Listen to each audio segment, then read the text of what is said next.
Hello guys, जैसा कि आप लोग सब जानते हैं कि एपीओ की वैकेंसीज हमारी अनाउंस हो चुकी है, नोटिफिकेशन आउट हो चुका है, फॉर्म फिलिंग की डेट स्टार्ट हो गई है और जल्द ही आरपीएससी हमारी जून या जुलाई तक एक्सपेक्टेड है कि हमारा प्री का एग्जाम भी हो जाएगा। प्री के एग्जाम के बाद आरपीएससी का भी नया रूल हुआ है, हमने न्यूज़पेपर में देखा है, सब जगह बहुत टाइम पहले पब्लिश हुआ था कि विद इन 1 मंथ आरपीएससी का ये प्लान है कि वो प्री का रिजल्ट जो है अनाउंस करेगी। तो जल्दी ही इस हिसाब से मेंस की डेट भी आ जाएगी। ठीक है, तो हम आज इस वीडियो में क्या बात करने वाले हैं कि आपको प्रिपरेशन कैसे करनी है फॉर एपीओ प्री के लिए और मेंस के लिए, और मैं कुछ गोल्डन रूल्स आपको बताऊंगी जिससे कि आपको एपीओ का एग्जाम क्रैक करने में बहुत ही हेल्प मिलेगी। तो चलिए आज का वीडियो स्टार्ट करते हैं। ये है हमारा सिलेबस। ठीक है, जैसा कि हम सब जानते ही हैं कि हमारे एपीओ में क्या क्या आ रहा है। इंडियन पिनल कोड आ रहा है, इंडियन एविडेंस एक्ट आ रहा है, हमारा सीआरपीसी आ रहा है, उसके अलावा कुछ माइनर एक्ट्स हैं। माइनर में हमारा एससी एसटी है, छोटा सा एक्ट है, पॉक्सो एक्ट हम सब जानते हैं, जुडिशरी की प्रिपरेशन कर ही रहे हैं साइमल्टेनियसली, तो ये भी कोई बहुत बड़ा पोर्शन नहीं है। नेक्स्ट है हमारा जुवेनाइल जस्टिस एक्ट, कंपैरेटिवली थोड़ा सा बड़ा एक्ट है पर इजी है लर्न करने में, और कुछ स्पेसिफिक एरिया है जहां पे आपको प्रेशराइज करना है। अदरवाइज जेजे एक्ट है, बड़ा है बट इजी है in context of learning. Next है हमारा probation of offenders act, again बहुत ही छोटा सा एक्ट है। फिर है हमारा आर्म्स एक्ट, थोड़ा सा बड़ा है, कुछ है 70s के अराउंड सेक्शन। फिर हमारा राजस्थान एक्साइज एक्ट है, पब्लिक एग्जामिनेशन एक्ट और Rajasthan public examination measures of prevention जो कि 2022 का जो एक्ट है हमारा। ये दोनों एक्ट्स भी बहुत छोटे छोटे से हैं, ये दोनों मिल के एक एक्ट बनाते हैं ऐसा आप समझ लो, क्योंकि एक जो हमारा एक्ट है उसमें कुछ है 8 सेक्शन और एक में है 10 सेक्शन के अराउंड। ठीक है, तो हमने हमारा मोटा मोटा सिलेबस देख लिया। आईपीसी, एविडेंस और सीआरपीसी के बारे में हम सब जानते हैं कि कितना मेजर एरिया है। तो अब हमें करना क्या है, शुरू करना है माइनर एक्ट से। ठीक है, माइनर एक्ट्स में बहुत ज्यादा जरूरी नहीं है आपको जजमेंट्स पढ़ने, हमको रीसेंट रूलिंग पढ़नी, ये सारी चीजें यहाँ पे मैटर नहीं करती है। क्या मैटर करता है माइनर एक्ट में कि आपको सेक्शंस याद होने चाहिए पॉइंट टू पॉइंट। ठीक है, क्योंकि माइनर एक्ट में डायरेक्ट क्वेश्चन बनते हैं, सेक्शन बेस्ड क्वेश्चन बनते हैं, प्लस आपका ये पूछा जाता है कि पर्टिकुलर चीज कौन से सेक्शन में है, या फिर पर्टिकुलर पेनल्टी किस सेक्शन में प्रोवाइडेड है, या फिर कौन से ऑफेंस की क्या पेनल्टी बनती है इन माइनर एक्ट। तो बहुत ही डायरेक्ट क्वेश्चन आते हैं, केस लॉज जनरली नहीं पूछे जाते हैं। अगर एक आधा कोई केस लॉ पूछ भी लिया और हमें नहीं आता है तो चांसेस है कि हम उसको अगर स्किप कर दें तो बहुत ज्यादा कोई फर्क नहीं पड़ेगा हमारी मार्किंग में। ठीक है, तो पहली बात ये, आपको माइनर एक्ट सारे बहुत अच्छे से पढ़ने हैं, टिप्स पे होने चाहिए सारे माइनर एक्ट्स, सेक्शन वाइज सारे माइनर एक्ट्स याद होने चाहिए। कुछ एक्ट्स, एक दो एक्ट्स ऐसे भी हैं जिसमें स्केड्यूल दे रखे हैं, तो एपीओ के लास्ट पेपर में हमारे स्केड्यूल में से भी क्वेश्चन बने थे, तो बहुत ज्यादा बड़ा एरिया नहीं है, छोटे छोटे से शेड्यूल है। कुछ 8 पॉइंट्स है हमारा, राजस्थान पब्लिक एग्जामिनेशन में एक शेड्यूल दे रखा है, उसमें से भी क्वेश्चन बना था लास्ट ईयर एपीओ में। तो क्या करना है, हमको माइनर एक्ट में से कुछ भी नहीं छोड़ना है, सब कुछ हमें पढ़ना है point two point, section two section. Next है हमारे मेजर एक्ट्स की बात। तो मेजर तो हम सब पढ़ते ही आ रहे हैं लॉ की ग्रेजुएशन के टाइम से, उसके अलावा हम जितने जुडिशरी के एग्जाम्स की प्रिपरेशन कर रहे हैं हम हमेशा पढ़ते हैं, आईपीसी पढ़ रहे हैं, एविडेंस पढ़ रहे हैं, हमारा सीआरपीसी पढ़ रहे हैं। ठीक है, यहाँ से जो एरिया बनता है इनमें से कई बार क्वेश्चंस जो हैं घुमा फिरा के आते हैं, इनडायरेक्ट आते हैं। स्केड्यूल क्योंकि सीआरपीसी की बहुत लेंदी है, वहां से भी कई बार क्वेश्चन आ जाता है। उसके अलावा रीसेंट जजमेंट्स पूछ लेते हैं, कुछ केस लॉज पूछ लेते हैं। ठीक है, तो ये जो एरिया है ये थोड़ा बड़ा है, अदरवाइज जो हमारा माइनर का पोर्शन है बहुत छोटा सा पोर्शन है। अब हम क्या बात कर रहे हैं कि हमारा हिंदी और इंग्लिश ये होने वाला है हमारा डिसिसिव एग्जाम का के क्वेश्चंस। ठीक है, यहां से हमको पता चलेगा कि कौन एपीओ क्लियर कर रहा है और कौन एपीओ नहीं क्लियर कर रहा है। मोटा मोटा हमारा जो लॉ का सिलेबस है सभी लोग कवर करके जाएंगे। बहुत कम ऐसे चांसेस है कि यहाँ से हम कोई स्टूडेंट्स है जो क्वेश्चंस छोड़ के आ रहे हैं, गलत करके आ रहे हैं, क्योंकि छोटा सा एरिया है। जो डिसिसिव पार्ट है वो ही है हमारा लैंग्वेज का पार्ट, क्योंकि हिंदी का एरिया इटसेल्फ बहुत वास्ट है, इंग्लिश का एरिया भी हम जानते हैं बहुत वास्ट है। जीएलओ के हम पुराने पेपर्स देखते हैं, वहां पे हिंदी और इंग्लिश को किस लेवल में प्रेजेंट किया जाता है, किस लेवल के क्वेश्चंस आते हैं, हम सब इससे अच्छी तरीके से वाकिफ है।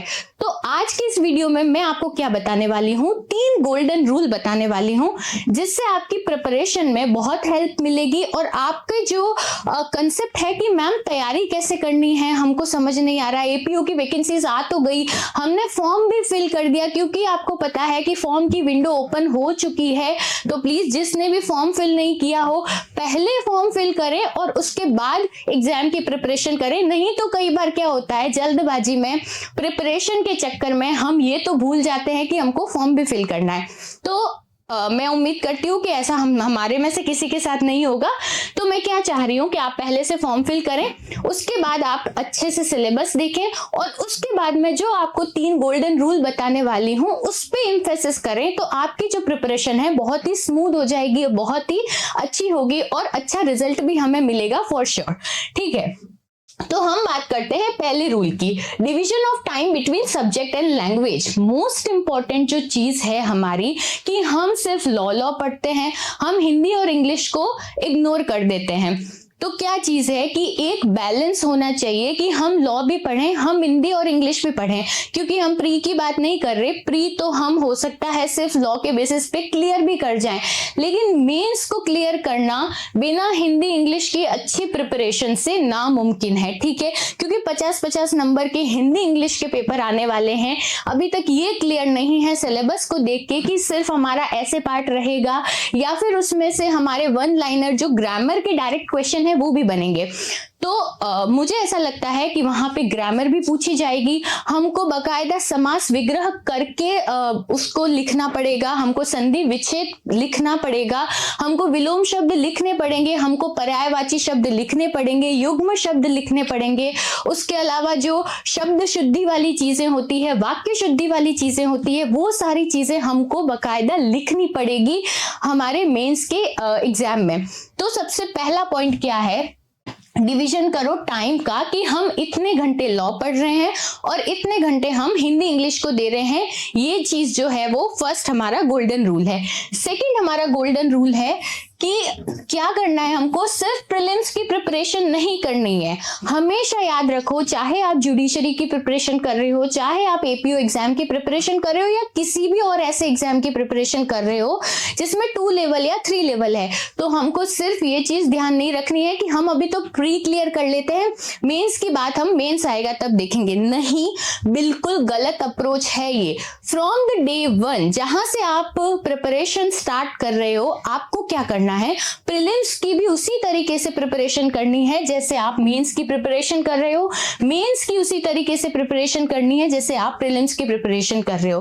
क्या कहना चाह रही हूं मैं कि हमेशा, चाहे SC/ST एक्ट हो, चाहे पॉक्सो हो, प्रोबेशन हो, IPC हो, इंडियन एविडेंस एक्ट हो, कुछ भी आप पढ़ रहे हैं आप उसे लिख के पढ़ें। ठीक है, उसको आप जितना लिखेंगे, जितना सेंटेंस फॉर्मेशन में लिखेंगे, मेमोराइज उतना अच्छे से होगा, प्री उसमें से ही निकल जाएगा और मेंस के लिए आपको इस राइटिंग स्किल की बहुत हेल्प होने वाली है। ठीक है, नेक्स्ट हमारा है, बहुत ही इंपॉर्टेंट चीज है, स्पेशल एम्फेसिस ऑन लैंग्वेज। देखिए, ज्यादातर जो लॉ के स्टूडेंट है, जो रिफ्रेशली जो पास आउट है, उनकी क्या प्रॉब्लम है, या तो किसी का हिंदी बहुत अच्छा है या किसी की इंग्लिश बहुत अच्छी है।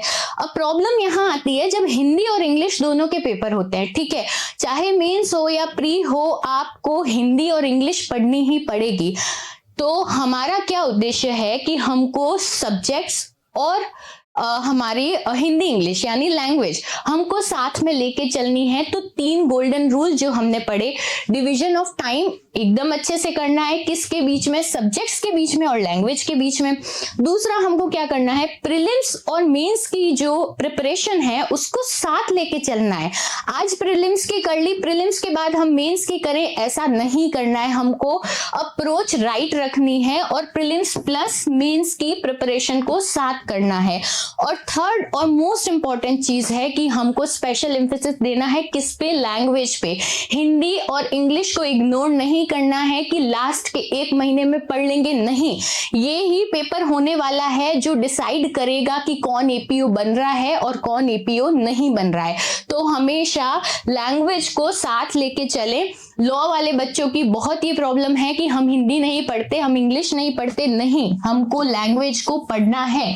क्योंकि आपने अभी जीएलओ का एग्जाम दिया होगा, एग्जाम देते ही आपको क्लियर हो गया होगा कि हिंदी और इंग्लिश का लेवल आरपीएससी के एग्जाम में क्या रहता है। हमको यहाँ पे जुडिशरी से compete नहीं करना है।